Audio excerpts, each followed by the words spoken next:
Breaking news. Funny, nakita si Paulo na inihatid si Kim sa airport papuntang Siargao. I'm overheated, can hardly sleep at night, doing crazy dreaming.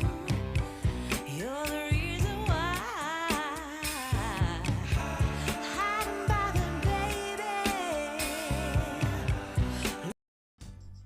Sobrang nakakalungkot lang na wala ang kapamilya actor na si Paulo Avellino sa special na araw ng nag-iisang multimedia idol na si Kim Chiu na naganap nga sa Siargao.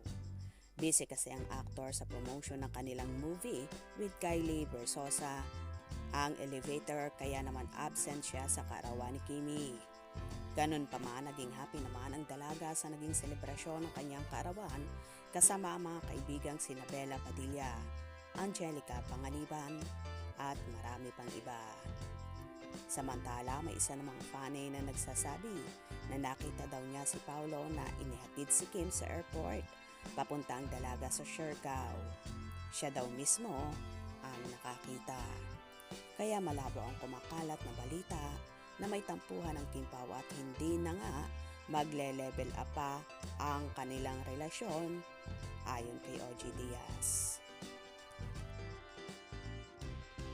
Ayon naman sa naging hanash ng Fanny, Mitel Cortez, syempre, private lang sila.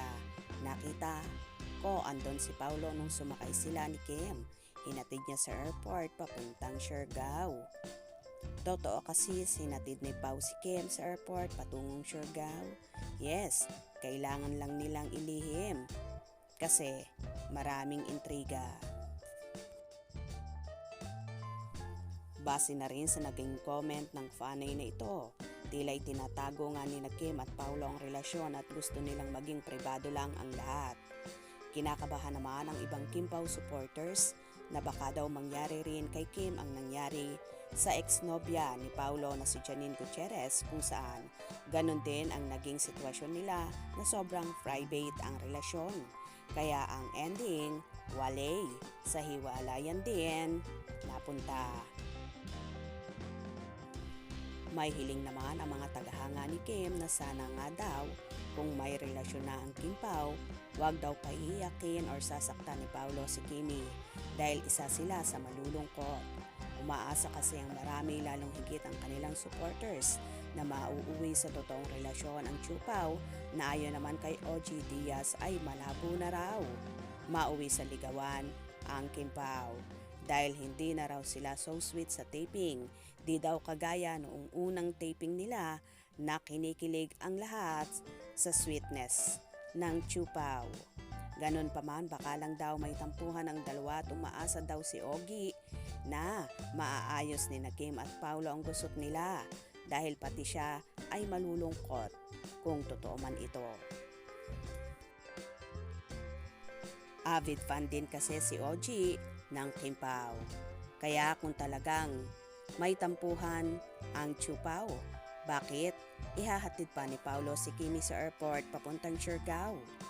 Nabisi lang siguro ang actor sa promotion nila kaya wala sa karawan ng dalaga. Malay naman natin, may inihandang sorpresa si Paulo para sa actress. Kaya dapat nating abangan yan at huwag nang mabahala ang lahat. For sure, gusto lang talaga ng Kim Pao na maging pribado ang pagmamahala nila, kaya ibalato na lang natin sa kanila yon. Panigurado naman na hindi yan magtatagal at aamin din sila sa publiko sa tunay nilang relasyon.